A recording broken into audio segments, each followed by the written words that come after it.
그 본청은 국회 경내안을 말씀하시는 거죠?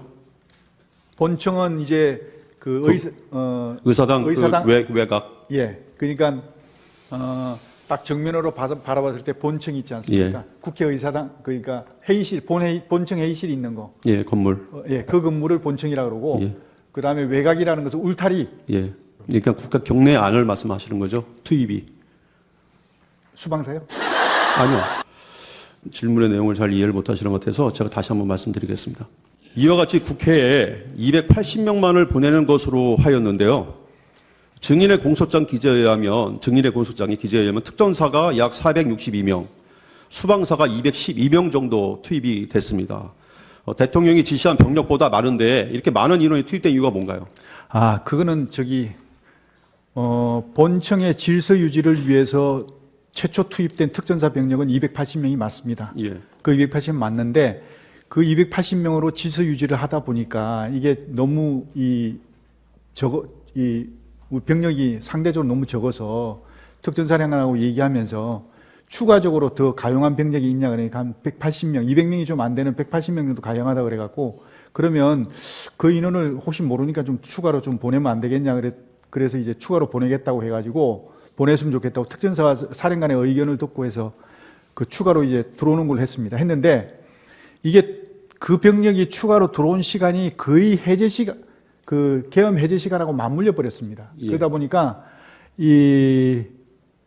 제대로 역할을 못하고 질서 유지 임무 수행을 제대로 못하고 임무가 종료된 것으로 알고 있고요. 수방사는 원래 이제 본청에 들어가서 질서 유지하는 것은 특전사가 임무 수행하지만 본청 외곽에서 이제 대기하면서 임무 지원을 하는 것은 이제 수방사 역할이었는데 수방사가 212명이지만 실제로 들어와서 안에 경내에 들어온 거는 50명 정도밖에 안 됩니다. 나머지는 다 바깥에서 대기하고 있었고요. 그래서 수방사 병력은 실제로 투입된 인원은 50명밖에 안 되고 결론적으로 말씀드리면 본청 질서 유지를 위해서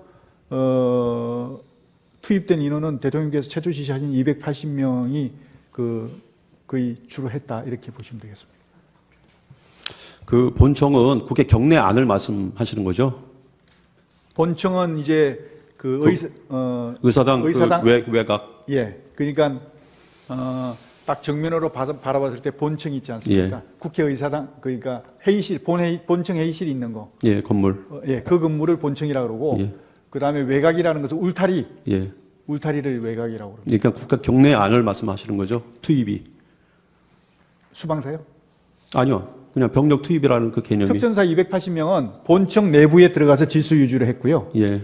그 다음에 이제 수방사는 울타리를 연해서 본청을 주변으로 해서 이렇게 좀 지원을 하는 걸로 했는데 실제로 투입이 제대로 안 돼갖고 50명밖에 못 들어왔습니다. 그래서 거기서 그냥 대기하는 그런 상황이었고요. 나머지 150명, 160명 정도는 아예 외곽, 그러니까 울타리 바깥에서 대기를 했습니다. 예. 이번 추후에 지금 질문의 내용을 잘 이해를 못 하시는 것 같아서 제가 다시 한번 말씀드리겠습니다. 지금까지 뉴스 등에서 대통령이 국회를 봉사하기 위해 군 병력과 경찰 인력을 투입했다고 이렇게 하고 있습니다. 그 증인은 작전 분야에서 오랫동안 근무를 해서 잘 알 텐데요.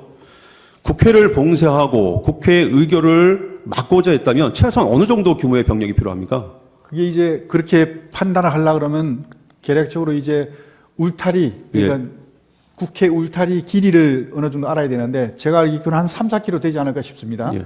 정확하지는 않습니다. 근데 3, 4km 정도 된다고 봤을 때 3km라고만 해도 봉쇄라고 하면 그야말로 손에 손잡고 틀어막는 거거든요.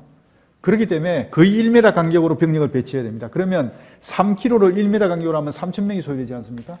그런데 거기에 국회 출입문이 20개입니다. 그러면 20개의 최소한 출입문은 아무리 못해도 100명은 투입을 해야 이게 인원이 많이 몰리기 때문에. 그건 한 2,000명. 다시 말해서 울타리 봉쇄만 하더라도 5,000명은 소요된다는 결론이고요. 그리고 내부에 이제 방금 말씀드린 본청, 회의실이 있는 본청이라든지 국회의사당 본청, 그 다음에 이제 의원회관이라든지 이런 건물까지 다 봉쇄를 하려고 하면 내부에도 한 2, 3천 명 정도는 있어야 제대로 봉쇄가 될 것이다. 저는 그렇게 생각합니다. 예, 알겠습니다. 그래서 종합적으로 보면 외곽과 내부까지 하면 7,000명 내지 8,000명 정도 투입이 돼야 국회 봉쇄가 가능할 것이다. 이렇게 저는 예, 판단합니다. 알겠습니다. 그 418차 국회 국방위원회 진술과 그때 국회 내란 국조특위에서 당시 출동한 특전사령관, 수방사령관, 1공수여단장, 707 부대장 등은 지휘관들이 일관되게 국회에 투입한 병력이 실탄을 휴대한 사실이 전혀 없다라고 진술하고 있는데요. 출동한 부대가 실탄을 휴대한 바 없죠? 예, 개인 휴대를 하지 않았습니다. 애당초 대통령께서 지침을 개인 지급하지 말고 개인 휴대하지 예. 말라고 했기 때문에 다 일괄적으로 그렇게 통일을 했고요. 근데 이게 자꾸 헷갈리는 게 뭐냐면 군 부대가 출동을 하게 되면요. 기본적으로 개인 하기하고 실탄을 휴대하는 건 기본입니다. 근데 개인 하기는 놔두고라도 실탄을 휴대하는 방법은 두 가지입니다. 어떻게 하느냐 하면 실탄을 휴대하는 것은 개인에게 실탄을 지급해서 개인이 휴대하는 방안이 있고요. 또 하나는 대대급이나 대급에서 통합 보관을 하고 있다가 필요할 때 지급하는 방법이 있습니다.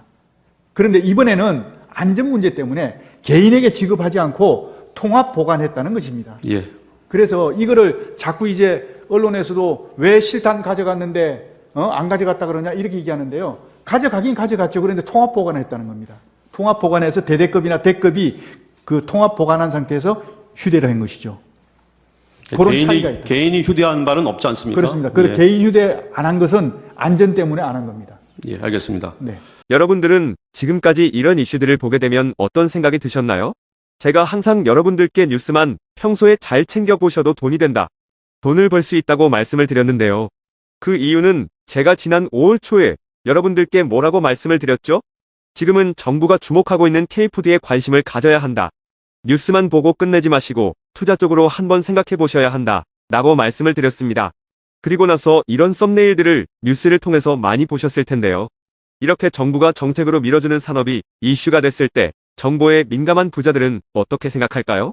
K푸드 관련주는 뭐가 있는지, 어떤 종목이 나에게 돈을 벌어다 줄 수 있는지를 생각한다고 말씀을 드렸죠? 그 이유가 뭐냐 하면 부자들이 봤을 때는 이슈가 곧 돈으로 이어지고 이런 이슈들이 돈을 벌어준다는 경험적 확신이 있기 때문에 부자들은 항상 이런 사회적 이슈들을 관심 있게 챙겨본다고 말씀을 드렸습니다. 실제로 제가 지난번에 시청자분들과 함께하는 주식으로 수익 내기 이벤트를 진행했었는데요.